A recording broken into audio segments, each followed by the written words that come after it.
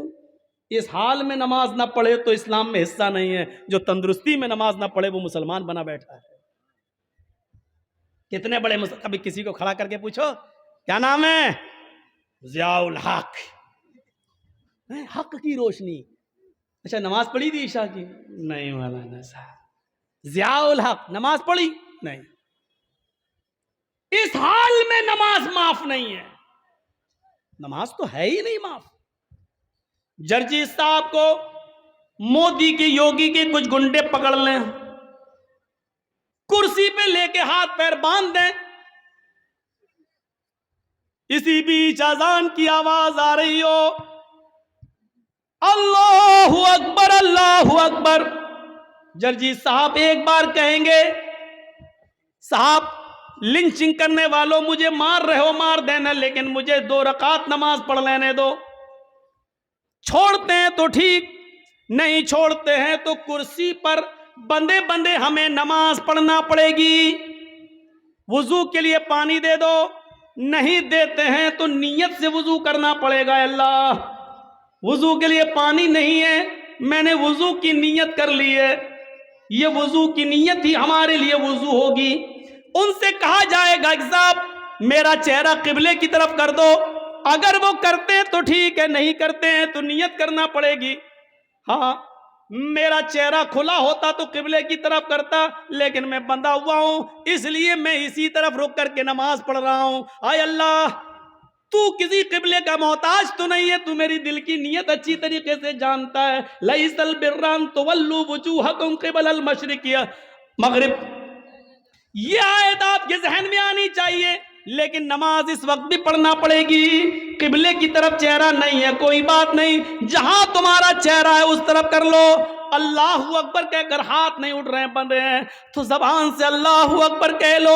وضو کے لیے پابندی ہے، پانی نہیں دیا جا رہا ہے تو نیت وضو سے کر لو۔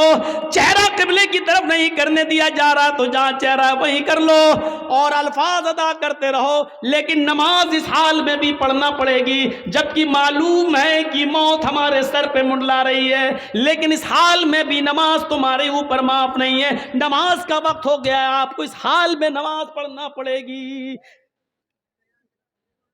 یہ سختی ہے اسلام میں، لیکن نرمی بھی تو ہے۔ وضو کے لیے پانی نہیں مل رہا تو یہ نہیں کہا گیا نہیں رسی توڑو کرسی توڑو لیکن لاؤ پانی، نہیں ہے، نیت کر لو۔ یہ آسانی بھی تو ہے، قبلے کی طرف چہرہ نہیں کرنے دیا جا رہا، کوئی بات نہیں، جہاں چہرہ اسی طرف رک کر کے نماز پڑھو۔ ہاتھ نہیں اٹھ رہے کوئی بات نہیں، ایسے ہی پڑھو، زبان سے جملے ادا کرو لیکن کرو۔ یہی تو اسلام ہے، اور کیا ہے اسلام؟ کچھ مسئلے ایسے ہیں، ایک شخص آیا ہمارے پاس، مولانا صاحب میں 25ویں روزے کو اسلام لایا ہوں، مسلمان ہوا ہوں، تو مجھے تو 5 ہی روزے ملے ہیں، میں نے رکھ لیے ہیں، تو کیا جو 25 روزے میرے چھوٹ گئے ہیں کیا وہ مجھے رکھنا پڑیں گے؟ میں نے کہا تمہارے کہاں چھوٹے ہیں؟ گیا پانی ہے، اڑتا ہوا آیا سیدھے چلا گیا۔ بہت اچھا ناشتہ کھلایا آپ لوگ۔ چلیے اب سنیے مسئلہ۔ ایک شخص 25 تاریخ کو 25ویں روزے کو اسلام لاتا ہے، مان لیجیے کوئی غیر مسلم ہے، ہندو ہے، عیسائی ہے، کرسچن ہے، یہودی ہے، جینی ہے، 25 روزے کو اگر مسلمان ہوتا ہے تو کیا 25واں روزہ مسلمان ہوا، 25 چھوٹ گئے، 24 روزے چھوٹ گئے، تو اب اس کو کتنے مل رہے ہیں؟ 25 26 27 28 29 اور 30 کا چاند ہوا تو 30، 5-6 روزے مل رہے ہیں۔ تو شریعت یہ کہتی ہے کہ جتنے مل رہے ہیں اتنے ہی رکھے گا وہ، جو اس کے چھوٹ گئے ہیں وہ اس کے تھوڑی چھوٹے ہیں، کیونکہ وہ مسلمان تھا ہی نہیں، اس پر اس وقت اسلام کے قانون نافذ ہو ہی نہیں رہا تھا، اس نے کلمہ ہی نہیں پڑھا تھا، کلمہ تو اس نے 25ویں روزے کو پڑھا ہے، اس لیے جتنے روزے باقی ہیں وہ رکھے گا اور جو چھوٹ گئے ہیں 24-25 وہ نہیں رکھے گا، کیونکہ اس وقت وہ مسلمان تھا ہی نہیں جب رمضان کا مہینہ آیا. پہلی چیز. دوسری چیز ایک اور سنیے. مان لیجئے 5:30 بجے آپ کے ہاں روزہ افطار ہوتا ہے، سورج 5:30 بجے ڈوبتا ہے، اور کوئی شخص 5 بجے اسلام لا رہا ہے، 25واں روزہ ہے، 5 بجے اسلام لایا، جرجستان میں اسلام، اشہد ان لا الہ الا اللہ و اشہد ان محمدن عبدہ و رسولہ، 25ویں روزے کو 5 بجے اسلام لایا ہے، اس کا روزہ یہیں سے شروع ہو گیا ہے. ابھی جو 5 بجے تک جو اس نے کھایا پیا وہ سب معاف، کیونکہ اس وقت تک اس کے اوپر اسلام نافذ تھا ہی نہیں، وہ مسلمان نہیں تھا، اس لیے وہ سب نہیں. 5 بجے اسلام لایا ہے تو 5 بجے سے ہی اس کا روزہ شروع ہو گیا، اسلام کے قانون اس کے اوپر نافذ ہو گئے، اور 5:30 بجے وہ روزہ کھول لے گا اور اس کا یہ روزہ پورا مانا جائے گا. 25واں روزہ آدھا گھنٹہ رکھا لیکن پورا 25واں روزہ مانا جائے گا. اب 25واں جوڑا جائے گا، 26واں رکھے گا، 27واں 28واں 29واں 30واں یہ رکھا جائے گا، اور اس سے پہلے جو چھوٹ گئے وہ ایک بھی اس کو نہیں رکھنا پڑیں گے، کیونکہ اس وقت تک وہ مسلمان نہیں تھا. ان مسئلوں کو ذہن میں رکھیے، یہ چھوٹے چھوٹے مسئلے ہیں، اپنے ذہن میں ان مسئلوں کو رکھیے اور یاد کریے. اسی لیے کہتے ہیں کہ کچھ دینی تعلیم بھی سیکھ لیجیے، انگلش میڈیم کے ساتھ ساتھ انگریزی تعلیم کے ساتھ ساتھ کچھ دین کے مسئلے بھی سیکھا کیجئے. تو 25ویں روزے کو اسلام لایا، 25 ختم، وہ نہیں رکھے جائیں گے. جتنے بجے سے لایا اتنے بجے سے اس کا روزہ شروع ہو گیا ہے، اتنے بجے سے، اور جب افطار ہوگا تو افطار کرے گا اور وہ روزہ اس کا پورا مانا جائے گا. تو وَلَا تَتْرُكَنَّ صَلَاةً مَكْتُوبَةً مُتَعَمِّدًا، فرض نماز قصداً جان بوجھ کر نہیں چھوڑنا ہے، اس لیے کہ جس قوم کے اندر فرض نماز جان بوجھ کر چھوڑ دی جاتی ہے فقط بریت ذمت اللہ، اللہ کے نبی کہتے ہیں کہ اللہ کی ذمہ داری اس کے اوپر سے اٹھ جاتی ہے، پھر وہ مرے کٹے کہیں بھی جائے پھر اللہ رب العالمین کی کوئی ذمہ داری نہیں رہتی ہے. فقط بریت منہ ذمت اللہ، اللہ کے ذمے سے یہ آدمی نکل جاتا ہے. 3 چیزیں ہو گئیں، 3 چیزیں یاد ہے نا؟ شرک، ماں باپ کی نافرمانی، اور فرض نماز کا قصداً جان بوجھ کر نہ چھوڑنا. چوتھی چیز بھی ہمارے سماج کا بہت بڑا حصہ، سنیے گا، وَلَا تَشْرَبَنَّ خَمْرًا فَإِنَّهُ رَأْسُ كُلِّ فَاحِشَةٍ، اور ہرگز کبھی شراب مت پینا. اس لیے آگے کا جملہ فَإِنَّهُ رَأْسُ كُلِّ فَاحِشَةٍ، اس لیے کہ یہ ہر گندی چیز کا دروازہ ہے. شراب ہر گندی چیز کا دروازہ ہے. یہ جملہ بڑا خطرناک ہے جو اللہ کے نبی نے کہا کہ شراب مت پینا، یہ تو ٹھیک ہے، لیکن شراب ہر گندی چیز کا ٹھکانہ ہے، ہر گندی چیز کی جڑ ہے. یہ جملے بڑے قابل غور ہیں. سنن نسائی کی حدیث کی کتاب ہے، ایک حدیث کی کتاب ہے سنن نسائی، اس میں ایک واقعہ آیا ہے بنی اسرائیل کا. اس زمانے میں ایک بہت بڑا نیک آدمی رہتا تھا، بہت بڑا نیک آدمی، پکا سچا نمازی اور عابد، عبادت گزار، تہجد گزار، ساری عبادتیں کرتا تھا، نیک آدمی. لیکن اس زمانے میں اس کے گاؤں کی ایک عورت بیوہ ہو چکی تھی، اس کا آدمی مر چکا تھا.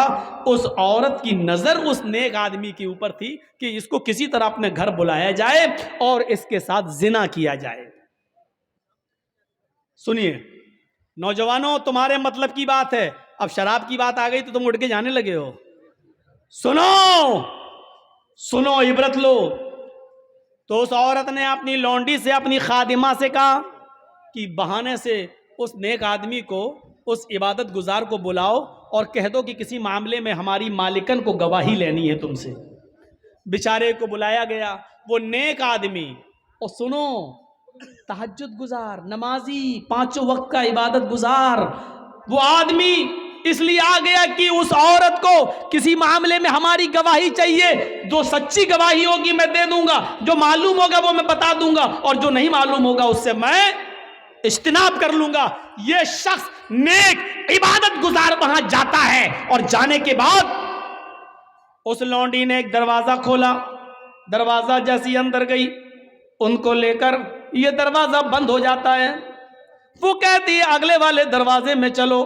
دوسرا دروازہ کھلتا ہے، یہ نیک آدمی دوسرے دروازے میں جاتا ہے. دوسرا دروازہ اپنے آپ بند ہو جاتا ہے، کہتی ہے آگے والے دروازے میں ہماری مالکن ہے، یہ تیسرے دروازے میں داخل ہوتا ہے، تیسرا دروازہ بند ہو جاتا ہے۔ اسی طریقے سے وہ 4 یا 5 دروازے کے بعد وہ اس لڑکی کی مالکن کے پاس پہنچ جاتا ہے جو حسن و جمال کی دیوی تھی، بڑی خوبصورت تھی، اور جس کا پتی مر چکا تھا، جس کا ہسبینڈ مر چکا تھا۔ کیا دیکھتا ہے یہ نیک آدمی، یہ عبادت گزار آدمی، اس عورت کے پاس ایک خوبصورت لڑکا بھی بیٹھا ہوا ہے، چھوٹا سا بچہ ہے، تقریباً 5-6 سال کی، 7-8 سال کی عمر ہوگی، اس سے زیادہ نہیں۔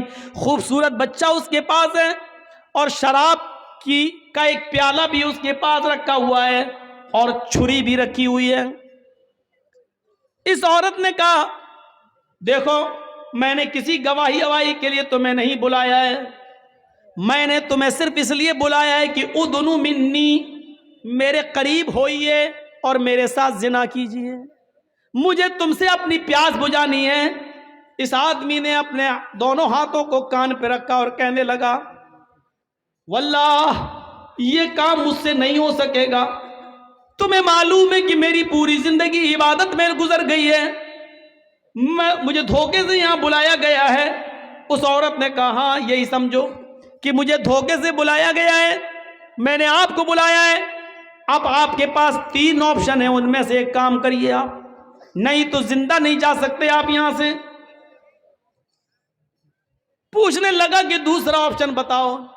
اس نے کہا میں 2 آپشن اور دیتی ہوں، یا تو میرے ساتھ زنا کیجئے، زنا نہیں کر سکتے تو یہ چھری اٹھائیے، اس خوبصورت جو بچہ بیٹا 7-8 سال کا، اس بچے کو قتل کیجئے، یا تو میرے ساتھ زنا کیجئے یا اس کے ساتھ اس کو قتل کیجئے۔ اس نے کہا قتل بھی بہت بڑا گناہ ہے، میں یہ بھی نہیں کر سکتا۔ پھر اس نے کہا کہ اگر قتل بھی نہیں کر سکتے ہو تو پھر یہ شراب کا پیالہ جو رکھا ہوا ہے، شراب کے پیالے کو پی لیجئے۔ اس نے جب دیکھا کہ میرے بچنے کا کوئی راستہ نہیں، تو وہی معاملہ تھا، بڑے گناہ سے بچنے کے لیے چھوٹا گناہ کر لیا جائے اپنی جان کو بچانے کے لیے۔ یہاں تو شرک کرنے کو بھی نہیں کہا جا رہا ہے، صرف شراب پینے کے لیے کہا جا رہا ہے۔ چلو زنا کرنے سے اور قتل کرنے سے بہتر ہے کہ شراب کا پیالہ اٹھا کر پی لیا جائے، لہذا اس نیک آدمی نے شراب کا پیالہ اٹھا کر پی لیا۔ شراب کا پیالہ اٹھا کر پی لیا تو اس کو تھوڑا مزہ آ گیا، شراب کا جیسی ہلکا سا غنود کی طاری ہوئی، اس عورت نے دوسرا پیالہ شراب کا بھر دیا، کہا کہ ایک اور پی لو۔ اس نے کہا جب ایک پی لیا ہے تو دوسرا پینے میں کیا، اس نے دوسرا بھی پی لیا، اس نے ایک اور پلایا، اس نے تیسرا بھی پی لیا، اور پھر شراب کے نشے میں دھت ہو کر اس نے اس کے ہاتھ میں چھری پکڑا دی۔ یہ آدمی شراب کے نشے میں تھا، اس لیے شراب تو پی چکا تھا، اس نے اس بچے کو قتل بھی کر دیا۔ شراب کے نشے میں آ کر اس لڑکے کو جو 7-8 سال کا بچہ تھا خوبصورت، اس بچے کو اس نے قتل بھی کر ڈالا، اور پھر شراب کے نشے میں اس عورت نے اس کے دونوں ہاتھ پکڑ کے اپنے اوپر اس کو سوار کر لیا، اور اس نے شراب کے نشے میں اس عورت کے ساتھ زنا بھی کر ڈالا۔ غور کیجئے، ایک گناہ کروایا جا رہا تھا اس سے کہ تو میرے ساتھ زنا کر، لیکن اس نے زنا سے بچنے کے لیے کہا کہ نہیں، اللہ سے ڈرایا، قیامت سے ڈرایا، جہنم سے ڈرایا، لیکن اس عورت کی اوپر زنا کا بھوت سوار تھا۔ اس نے کہا اگر زنا نہیں کرتے ہو تو قتل کرو، قتل بھی کرنے سے انکار کر دیا تو کہا شراب پیو، اور جب شراب پی تو شراب پی کے قتل بھی کر ڈالا اور زنا بھی کر ڈالا۔ اللہ کے نبی نے کیا فرمایا؟ شراب مت پیا کرو، اس لیے کہ شراب تمام برائیوں کی جڑ ہے۔ میرے بھائیوں، نہ شراب پیا ہوتا، نہ قتل کیا ہوتا، نہ زنا، شراب نے اس سے قتل بھی کروا دیا اور زنا بھی کروا دیا۔ پھر یہ آدمی میرے بھائیوں زندگی بھر شرابی بن گیا ہے، گلیوں میں گھومتا پھرتا اور لوگوں سے شراب کی بھیک مانگتا پھرتا۔ یہ ایک جنتی آدمی تھا، لیکن ایک بار شراب پینے کے بعد اس کی دل کی دنیا بدلی، اور اس حال میں مرا کہ مرتے وقت بھی یہ شراب کی بوتل مانگ رہا تھا، شراب کا پیالہ مانگ رہا تھا، شراب مانگ رہا تھا، اور بالآخر شراب نہیں ملی اور ایسے ہی مر جاتا ہے۔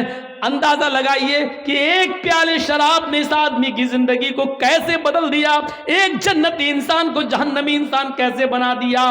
اسی لیے اللہ کے نبی نے فرمایا وَلَا تَشْرَبَنَّ خَمْرًا فَإِنَّهُ رَأْسُ كُلِّ ذَنْبٍ کل فاحشۃ، ہر گندی چیز کی جڑ ہے یہ شراب۔ نوجوانوں اس شراب کو تم ہاتھ مت لگایا کرو، چھوڑ دو اس شراب کو۔ ایک انصاری نے دعوت کی مدینے کے اندر، حضرت علی کی، عبد الرحمن ابن عوف کی اور بہت سے صحابہ کی جب دعوت کر دی۔ اس زمانے میں شراب حرام نہیں ہوئی تھی، شراب کی حرمت کا اعلان نہیں ہوا تھا۔ اس انصاری نے سب کو کھانا کھلایا اور کھانا کھلانے کے بعد شراب کا جام بھی پلوا دیا۔ شراب پی، حرام تو ہوئی نہیں تھی، اس لیے جو لوگ پیتے تھے وہ پی لیتے تھے۔ شراب یہاں پی اور یہاں مغرب کی اذان کی آواز آنے لگی۔ اب سب کہنے لگے کہ شراب تو پی لی، اب نماز پڑھنے مسجد میں کیا جاؤں، چلو یہیں جماعت کر لو۔ گھر میں ہی جماعت ہونے لگی۔ حضرت عبد الرحمن ابن عوف کو امام بنا دیا۔ حضرت عبد الرحمن ابن عوف نماز پڑھا رہے ہیں مغرب کی، حضرت علی اور دوسرے صحابہ پیچھے کھڑے ہیں اور مغرب میں زور زور سے قرآن کی تلاوت کی جاتی ہے، وہ بھی کر رہے ہیں۔ شراب اپنا رنگ دکھانے لگی، دماغ پہ چڑھنے لگی، اور یہاں قرآن کی آیت پڑھ رہے ہیں الحمدللہ رب العالمین الرحمن الرحیم مالک یوم الدین ایاک نعبد و ایاک نستعین اہدنا الصراط المستقیم صراط الذین انعمت علیہم غیر المغضوب علیہم ولا الضالین۔ گاڑی صحیح چلی یہاں تک۔ اس کے بعد انہوں نے آنے لگا، چڑھ گئی اور نماز میں ہے۔ بسم اللہ الرحمن الرحیم، اب قرآن کی سورت شروع ہو گئی۔ قُلْ يَا أَيُّهَا الْكَافِرُونَ لَا أَعْبُدُ مَا تَعْبُدُونَ۔ قرآن کی آیت یہی ہے، لیکن یہ کیا پڑھ رہے ہیں نماز میں؟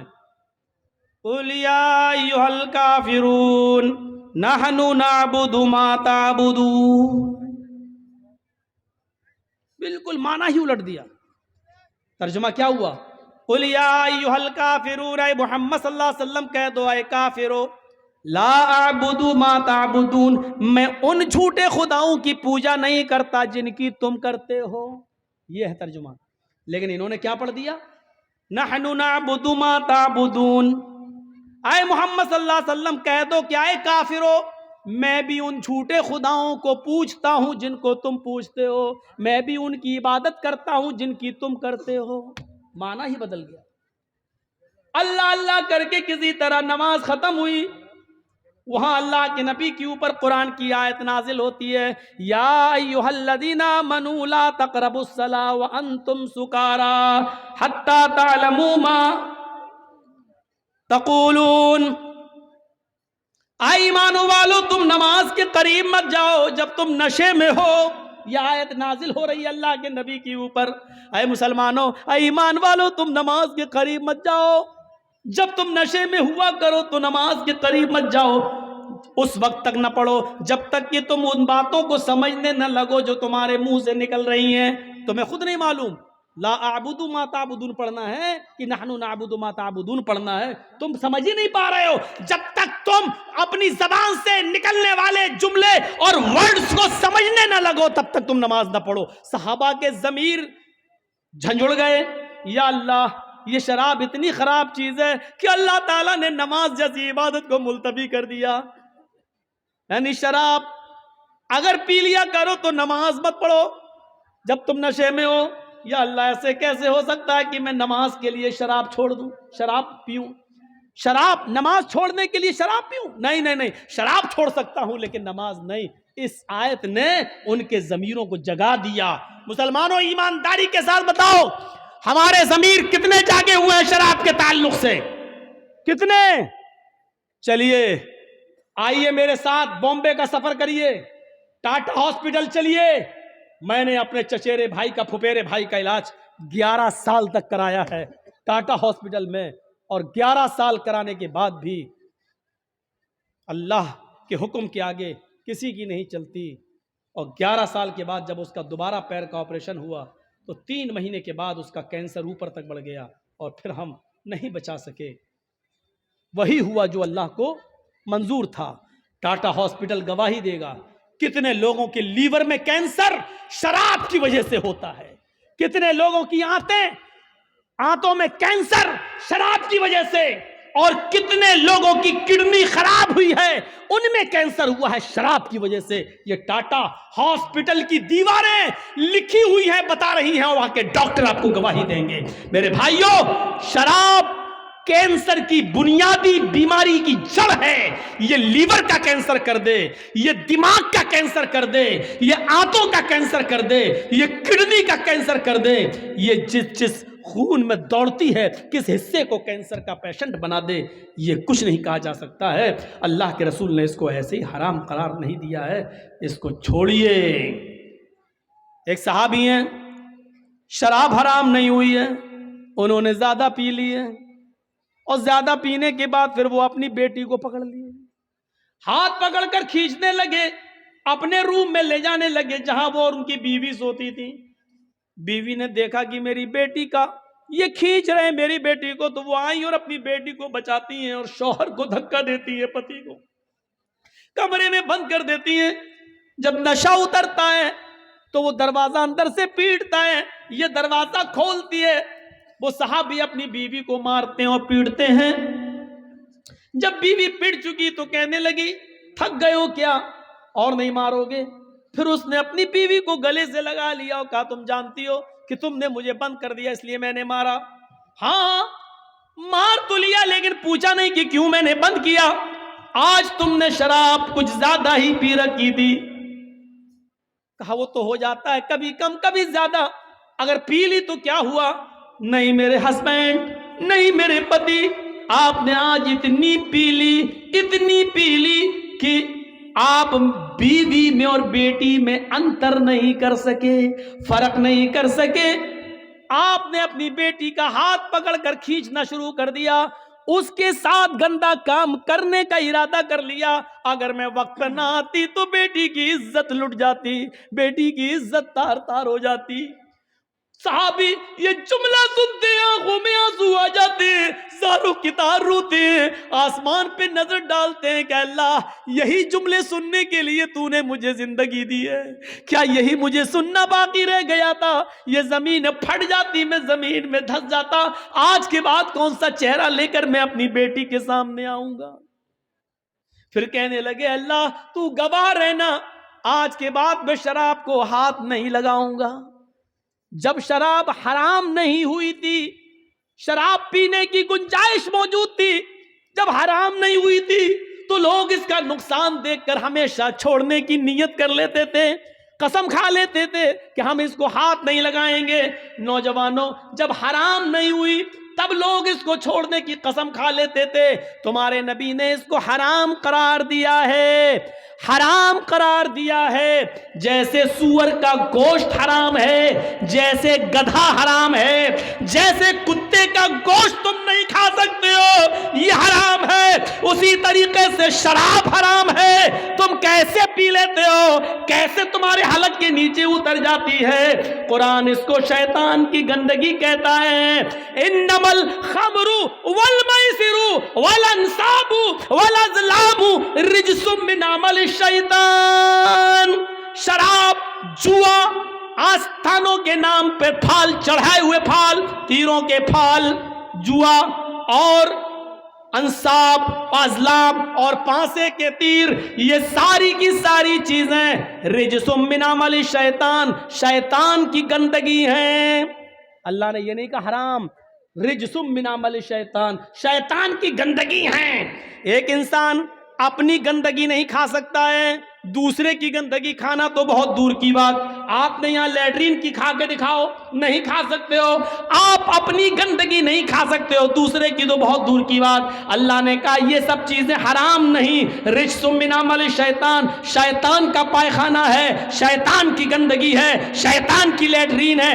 کھاؤ کتنا کھاؤ گے؟ اللہ تعالیٰ نے اس کو شیطان کی گندگی قرار دیا ہے، رجس من عمل شیطان، یہ شیطان کی گندگی ہے، شیطان کی گندگی۔ میرے بھائیوں ذرا تصور کرو، مفسرین نے لکھا ہے حرام کی جگہ پر یہاں اللہ نے رجس کیوں استعمال کیا؟ تاکہ آدمی کے مائنڈ میں، دماغ میں رہے کہ جب اپنی گندگی نہیں کھا سکتے ہیں تو شیطان کی گندگی، یعنی جتنی آپ گندگی سے، پائخانے سے، لیٹرین سے نفرت کرتے ہو اس سے کہیں زیادہ شراب سے نفرت کرنی چاہیے، لیکن ہم نہیں کرتے۔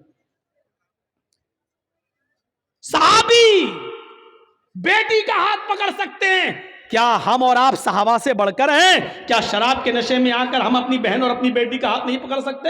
اور اللہ کے رسول نے تو کہا ہے، قیامت کی نشانیوں میں سے ایک نشانی یہ بتائی، لا یاتین علی امتی ما اتی علی بنی اسرائیل، بنی اسرائیل نے جو کیا وہ میری امت بھی کرے گی، حذو النعل بالنعل، جیسے پیروں میں پہننے والے جوتے برابر ہوتے ہیں میری امت میں اور بنی اسرائیل میں کوئی فرق نہیں ہوگا۔ یہاں تک کہ اگر ان میں سے حتی ان کان منہم من اتی علی امہ علانیۃ، اگر ان میں سے کسی ایک نے اپنی ماں کے ساتھ زنا کیا ہوگا تو میری امت میں لکان فی امتی من یصنع ذلک، تو میری امت میں بھی ماں، بہن اور بیٹی کے ساتھ زنا کرنے والے لوگ پیدا ہوں گے۔ یہ ماں اور بہن بیٹی کے ساتھ زنا کہاں کیسے ہوگا؟ یہی شراب ہے جس کا نشہ ہمیں اپنی بہن کے ساتھ زنا کرنے پر مجبور کرے گا، ہمیں اپنی بیٹی کے ساتھ زنا کرنے پر مجبور کرے گا۔ کون نوجوان ہوگا جو شراب کے نشے میں اپنی بیٹی، اپنی بہن اور اپنی ماں کے ساتھ زنا کرے؟ کیسا بے غیرت ہوگا وہ، اور یہاں تک پہنچانے والی چیز ہوگی شراب۔ قدامہ ابن مظعون نے بڑھاپے میں بہت ہی مجبوری میں، جب ان کو درد بند نہیں ہو رہا تھا، جب ان کے درد بند نہیں ہو رہا تھا، شدید درد سے کراہ رہے تھے، تو مجبوری میں انہوں نے شراب اٹھائی اور 2-4 گھونٹ اس لیے پی لیے کہ ہمیں نیند آ جائے گی اور کل صبح کسی حکیم کو، کسی طبیب کو دکھا دیں گے۔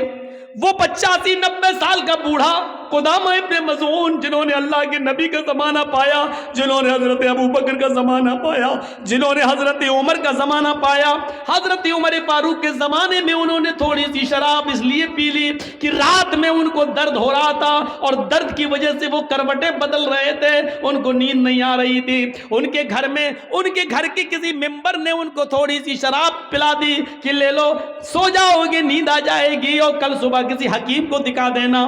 لیکن یہ خبر عمر فاروق کے کانوں تک پہنچ گئی۔ حضرت عمر نے اس 90 سال کے بڈھے کو، قدامہ ابن مظعون کو طلب کیا، ان سے پوچھا، انہوں نے کہا بہت تیز درد ہو رہا تھا، اس درد کی وجہ سے میں نے مجبوری میں شراب پی لی تھی تاکہ درد بند ہو جائے۔ حضرت عمر نے کہا افسوس ہے کہ تم نے مجبوری میں پی، لیکن محمد رسول اللہ نے شراب مجبوری میں بھی پینے کی اجازت نہیں دی ہے۔ ہمیں کوئی ایسی چیز نہیں ملتی کہ بیماری میں یا مجبوری میں اللہ کے نبی نے کبھی شراب کسی کو پلائی ہو۔ آئے قدامہ تمہیں کوڑے مارے جائیں گے۔ سارے صحابہ کہتے ہیں آپ اتنے بوڑھے آدمی کو کوڑے کیسے مار سکتے ہیں؟ حضرت عمر کی دلیل یہ تھی، ان کو کوڑے نہ مارنے کی کوئی دلیل دے دو یا اللہ کے رسول کی کوئی حدیث مجھے بتا دو کہ بوڑھے آدمی کو کوڑے نہ لگائے جائیں، ہم ان کو چھوڑ دیں گے۔ لوگوں نے پھر میٹنگ کی اور کہا ٹھیک ہے کوڑے مارنا ہی ہے، 40 تو مارو، لیکن ان کو صحیح ہو جانے دو، ان کی طبیعت خراب ہے، یہ لاٹھی لے کر چل رہے ہیں، بستر پر لیٹے رہتے ہیں، اب ان کو کچھ طاقت آ جانے دو، پھر کوڑے مار لینا۔ حضرت عمر نے کہا ان کو اگر ہفتے 10 دن کی مہلت میں دے بھی دوں اور ان سے کہہ دوں کہ گھر جاؤ 10 دن بعد کوڑے لگائے جائیں گے، لیکن لوگوں اگر ان 10 دنوں میں ہی مر جاؤں، میرا انتقال ہو جائے تو میں اپنے رب کو کیا منہ دکھاؤں گا؟ پھر قدامہ ابن مظعون کو کھڑا کر دیا حضرت عمر فاروق نے، اور اس 90 سال کے بوڑھے کو جس نے مجبوری میں شراب پی تھی ان کو 40 کوڑے مارے گئے۔ ان 40 کوڑوں کا اثر قدامہ ابن مظعون کے اوپر یہ ہوا کہ پھر وہ پوری زندگی بستر سے اٹھ نہیں سکے۔